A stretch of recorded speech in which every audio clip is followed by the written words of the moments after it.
ప్రస్తుతం tech IT రంగంలోని ఉద్యోగుల పరిస్థితి దారుణంగా ఉంది.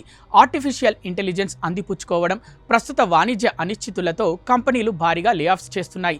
దీంతో పెద్ద పెద్ద కాలేజీల్లో చదువులు, గూగుల్ వంటి కంపెనీల్లో ఇంటర్న్షిప్ చేసినా సరైన ఉద్యోగం దొరకడం లేదు. సిద్ధార్థ అనే ఓ టెక్కి సోషల్ మీడియాలో చేసిన ఓ పోస్ట్పై ప్రస్తుతం నెట్టింట చర్చ మొదలైంది. టెక్ మార్కెట్లోని దారుణ పరిస్థితులను నెటిజన్లు వివరిస్తున్నారు. టెక్ కంపెనీలు భారీ స్థాయిలో లేఆఫ్స్ చేస్తున్నాయి. అయితే మంచి కాలేజీ నుంచి డిగ్రీ పొంది వృత్తి నైపుణ్యం ఉన్నవారికి పెద్దగా ప్రమాదం ఉండదని చెప్తుంటారు. కానీ ఆర్టిఫిషియల్ ఇంటెలిజెన్స్ని అందిపుచ్చుకునేందుకు దిగ్గజ టెక్ కంపెనీలు సైతం ఎంత నైపుణ్యం ఉన్నా ఉద్యోగం నుంచి తొలగిస్తున్నాయి.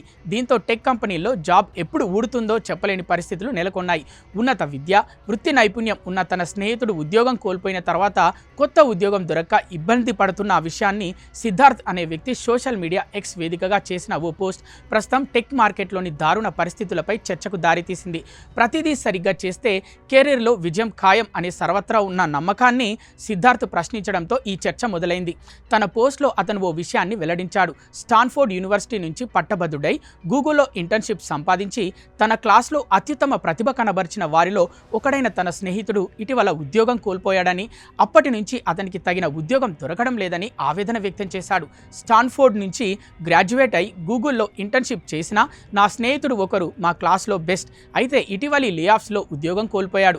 ఇప్పుడు తనకు తగిన సరైన ఉద్యోగం వెతుక్కోవడంలో ఇబ్బందులు పడుతున్నాడు. కానీ అతను అన్ని సరిగ్గానే చేశాడు కదా, మరెందుకు ఇలా అని సిద్ధార్థ ప్రశ్నించాడు. సిద్ధార్థ్ పోస్ట్ చాలా వేగంగా వైరల్ అయింది. విజయానికి సంబంధించిన సాంప్రదాయ సూచికలకు, రోజు రోజుకు పెరుగుతున్న పోటీ, అనూహ్యమైన ఉపాధి మార్కెట్ వాస్తవాలకు మధ్య ఉన్న అంతరాన్ని ఇది ఎత్తి చూపుతుందని చాలామంది నెటిజన్లు తెలిపారు. చాలామంది నియామకాల్లో ఇబ్బందులు ఉన్నాయని, మంచి స్కిల్డ్ సైతం తగిన ఉద్యోగాన్ని సాధించలేకపోతున్నారని తెలిపారు. ఒక యూజర్ ఈ పరిస్థితిని క్రూరమైనదిగా అభివర్ణించినప్పటికీ సమర్థులైన నిపుణులు కొత్త ఉద్యోగాల ద్వారా కానీ లేదా వ్యాపార ప్రయత్నాల ద్వారా కానీ చివరికి నిలదొక్కుంటారని ఆశాభావం వ్యక్తం చేశారు. చదువులో విజయాలు, ఆకట్టుకునే రెజ్యూములు మారుతున్న మార్కెట్ పరిస్థితుల నుంచి కాపాడలేవని మరికొందరు వాదించారు. ఆ పోస్టుకు స్పందిస్తూ నైపుణ్యాలు, నిపుణత చివరికి డిమాండ్పై ఆధారపడి ఉంటాయని, అలాగే వ్యక్తులు నియంత్రించలేని విస్తృత ఆర్థిక శక్తుల వల్ల కెరీర్ ఫలితాలు తరచుగా ప్రభావితమవుతాయని ఒకరు పేర్కొన్నారు. ఈ చర్చ ప్రత్యామ్నాయ వృత్తి మార్గాల వైపు కూడా మళ్ళింది. విద్యా సంబంధ వాతావరణంలో రాణించే వ్యక్తులు పరిశోధన వృత్తులకు మరింత సరిపోతారని ఒక వ్యాఖ్యాత సూచించారు. విద్యారంగంపై బలమైన ఆసక్తి ఉన్నవారికి ఉన్నత విద్య, డాక్టరేట్ కార్యక్రమాలను ఆయన సిఫార్సు చేశారు.